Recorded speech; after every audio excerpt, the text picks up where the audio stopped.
Hello and welcome to this complete Node.js, Express, and MongoDB bootcamp.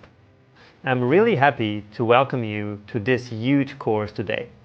And I promise you came to the right place if you want to start building your own modern and powerful backend applications with Node.js and all the related modern technologies. Now, before we really start this course, let's take 5 quick minutes or so to talk about what's included in the course, how the course is going to work, and also how to ask questions. And let me start by giving you a quick overview of how the course is organized, the projects that we're going to code together, and also what exactly you are going to learn. So the course is basically divided into 4 big parts: the absolute Node.js basics, how backend development and Node.js actually work, and then part 3 and 4 are for the complete real-world natives project, which really is the main part of this course.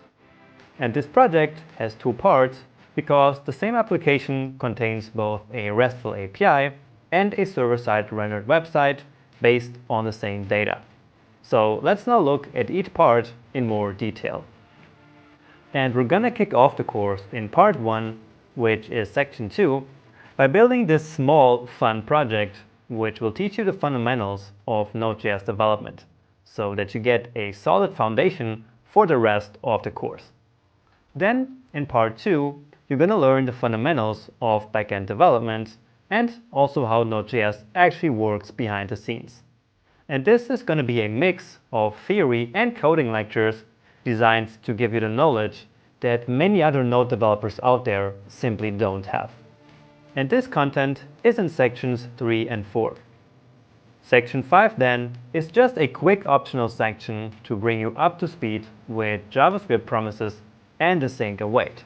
So just in case you're not familiar with these modern tools yet. In the third part, we finally start building the natives project. So in this part 3, from section 6 all the way to section 11, we design and build the API. And for that, we take a deep dive into the Express framework, MongoDB, and Mongoose.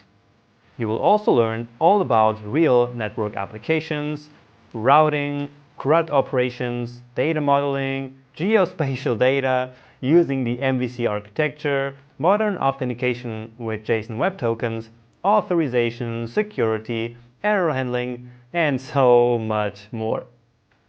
Then, in part 4 of the course, after the finished API, we are ready to build the rendered website using Pug templates to really bring the project to life with a beautiful user interface. And by the way, I decided to do the API first and the website later, because this way we already have all the work related to data out of the way and can then focus exclusively on building the website. So section 12 and 13 are for exactly that. Plus, you will learn how to accept credit card payments with Stripe, how to upload files, and how to send emails using multiple tools. And finally, to finish, we will also deploy our application to production with Heroku. So you see, there is so much content coming up, and this is really just an overview. Now, anyway, this is probably not the first online course that you're taking, but I still want to say a few words about how I think that this course should be taken. So first, and this is pretty obvious, in all the coding videos, you should always code along with me, so that we really build all the projects together.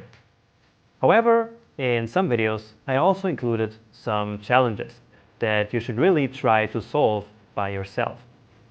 Now, in all videos, coding or non-coding, I really advise you to take as many notes as possible, because there is so much content in here.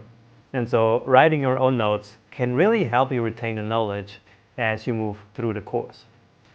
Finally, I also believe that it's a good idea to take the entire course from start to finish, so that you don't miss any topics, and so that in the end, your project is exactly the same as mine.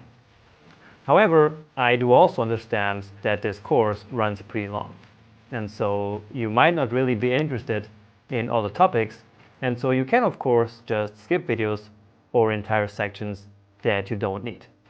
But again, I do advise you to watch all the videos.